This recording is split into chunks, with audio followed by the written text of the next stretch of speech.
एक समय में एक गांव में वीरेंद्रा नामक एक बड़े आदमी रहते थे। वो बूढ़ा आदमी उसके बेटे रोहित, बहू सरला और पोता रोशन के साथ एक छोटे से घर में रहता था। रोहित उसी गांव में खुद के एक व्यापार करता था। उसमें चिकन रोल्स और एग रोल्स बनाकर उन्हें बेचता था और उसके द्वारा आए हुए पैसों से उसके परिवार का देखभाल करता था।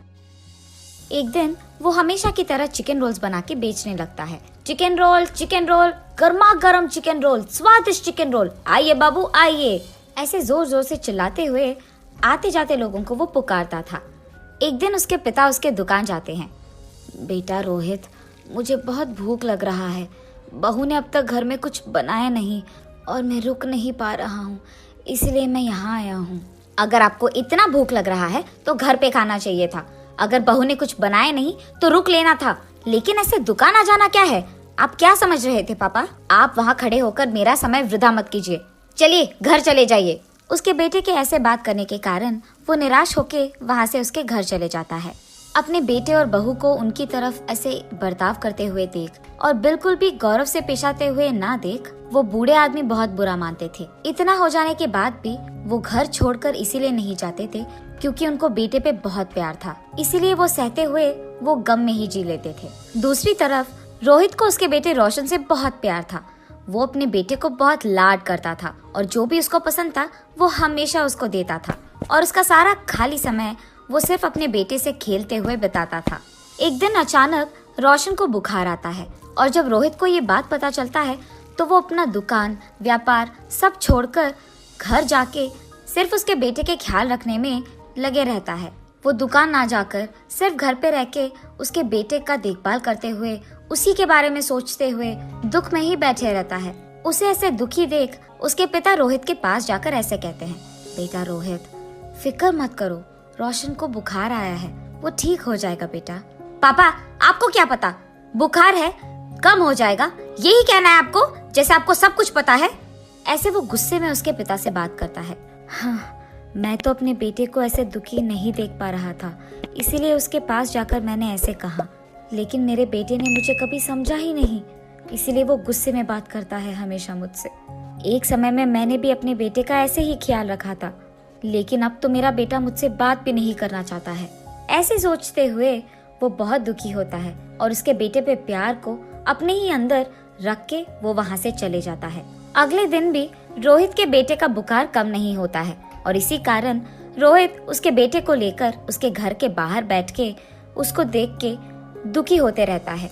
ऐसे जब बाप बेटे दोनों वहाँ पे बैठे थे, उनसे कुछ ही दूर में दीवार पे एक कौवा बैठा था। उसे देख वीरेंद्रा ऐसे पूछता है, बेटा रोहित, वो दीवार पे क्या बैठा है?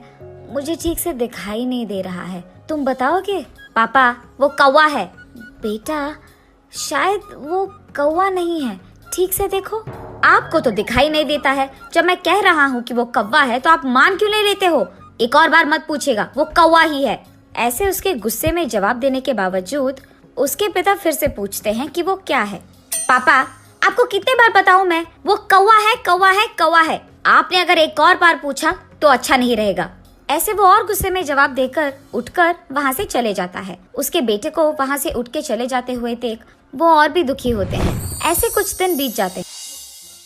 एक दिन रोहित अपने बेटे को उठाकर खेलते हुए उसके घर के सामने रहता है और ठीक तभी उसके घर के दीवार पे एक कौवा आता है। पापा पापा, वो दीवार पे क्या है? बेटा, उसको कौवा बुलाते हैं। पापा पापा, वो क्या है? उसे क्या बुलाते हैं? बेटा, उसे कौवा बुलाते हैं। पापा, वो क्या है? बेटा, उसे कौवा बुलाते हैं। तुम भी उसे बुला सकते हो, चलो बुलाओ कौवे को तुम्हारे पास। ऐसे वो अपने बेटे को कौवे के बारे में सिखाते रहता है, लेकिन उसके बेटे को कुछ भी समझ न आने के कारण वो लगातार एक ही प्रश्न पूछता है कि वो क्या है और उसे क्या बुलाते हैं, और ऐसे 20 बार करता है। इतने बार पूछने के बावजूद रोहित उसे बहुत सब्र से समझाता है। उसे जरा सा भी गुस्सा नहीं आता है। पापा, फिर से बोलिए ना। बेटा, वो एक कौवा है।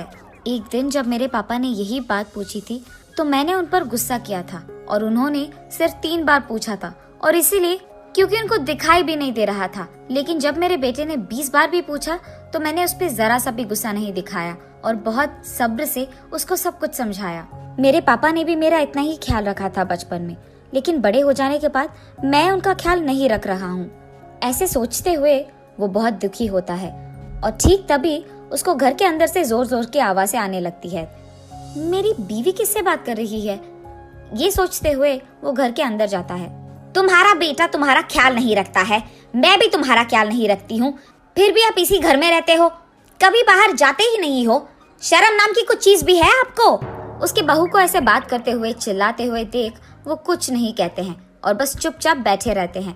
सरला, मेरे पापा बूढ़े हैं, क्या बड़ों से ऐसे ही बात किया जाता है? उनका देखभाल करना हमारी जिम्मेदारी है, ये मत भूलो। और तुम पापा से ऐसी ऊंची आवाज में बात कर रही हो? हाँ, क्या आप ही बात कर रहे हैं? हाँ, मैं ही बात कर रहा हूँ। कल जब हमारा बेटा भी बड़ा हो जाएगा तो क्या वो भी हमसे ऐसे ही बात करेगा? सुन पाओगी उसकी ऐसी बातें? और वैसे वो अभी बच्चा है, उसके सामने अगर हम पापा से ऐसे ही बात करेंगे तो वो भला क्या सीखेगा, यही ना? इसीलिए आज से हमें ये सब बदलना होगा। तुम पापा से अच्छी तरीके से बात करोगी, उनको गौरव दोगी। आज से हम जैसा देखभाल हमारे बेटे के करते हैं वैसे ही पापा का भी करेंगे। ये वो उसकी बीवी को समझाता है। पापा, मुझे माफ कीजिए, जिंदगी में मेरे इस स्थान का कारण आप ही हो और मैंने आप ही को इतना दुख पहुंचाया। मुझे अपनी गलती का एहसास हो गया है पापा। ये कहते हुए वो उसके पापा के चरणों पे गिर जाता है। बेटा, तुम्हें बदलाव आ गया है, बस यही काफी है इस जिंदगी के लिए। मेरे बारे में ऐसा सोचकर दुखी मत हो बेटा, तुम बदल गए हो, मैं खुश हूँ। जी पापा, आइंदा मैं आपको कभी ऐसे दुख नहीं पहुँचाऊंगा और आपसे कठोर तरीके में नहीं बात करूंगा। आपका मैं बहुत अच्छा ख्याल रखूंगा, आपकी खुशी मेरी जिम्मेदारी। ऐसे ही तब से रोहित उसकी गलती का एहसास करके उसके पिता को उसके बेटे की तरह ही देखता है और रोहित के पिता भी इसी खुशी में जीते रहते हैं। और ऐसे रोहित को उसके गलती का एहसास होकर उसके दुकान में चिकन रोल्स, एग रोल्स बनाते हुए घर को भी संभालता है और ऐसे सभी खुश रहते हैं।